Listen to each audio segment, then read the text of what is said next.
ओसासुना जस्तो गलिच र भरुवा टिम ला लिगामा यो सिजनमा चाहिँ मैले देखेन है। 20% पोजिसन छ, लो ब्लकमा बसेर कहिले 6 जना, कहिले 7 जना, 8 जनासम्म पनि डिफेन्ड गरेर आएको थियो कि उनीहरूले। यतिसम्म लो ब्लकमा बसिरहेको थिए। अनि उनीहरूको प्लान भनेको के त? डिफेन्ड गर्ने। अब बार्सा त हाइलाइनमा खेल्छ, 2-3 चोटि बल डिस्पोजेस हुने बित्तिकै काउन्टरमा बार्सालाई गोल हान्ने। त्यो भिक्टर म्युनेज भन्ने प्लेयर ओहो 2-3 चोटि त्यसले सातो खायो हिजो। जोआन गार्सियाले नबचाएको भए त। फर्स्ट हाफमा यो प्लान इफेक्टिभ पनि भयो। Barca seemed kind of frustrated, अलिकति डेस्परेट पनि देखियो।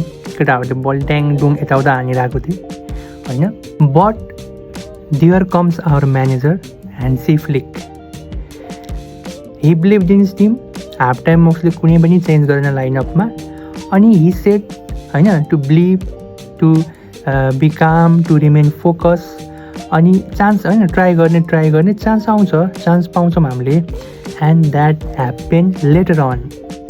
Our captain Raphinha with a ब्रेस। ओसासुनाको जुन प्लान थियो हामीलाई काउन्टर अट्याकमा गोल हान्ने, त्यो उनीहरूलाई नै हामीले के त काउन्टर अट्याकमा गोल हान्दियौँ कि हामीले 2 गोल।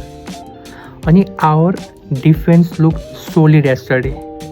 बिस्तारै कुवार्सी र जेरार्ड मार्टिन जुन छ नि हाम्रो, उनीहरूको बिचको डिफेन्सिभ पेयरमा बिस्तारै रिदम आइरहेको छ। बाल्डे र कुन्डे जसको फर्म एकदमै नराम्रो थियो स्टार्टिङ अफ द सिजनमा, अहिले एकदमै राम्रो इम्प्रुभ भइरहेको छ। In midfield Pedri was flawless as always. Raphinha look more energetic in second half. अनि the player of the match Lamine Yamal.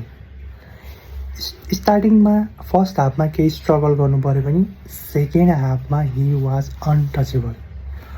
Most dribbles completed, most chance created, most duel won.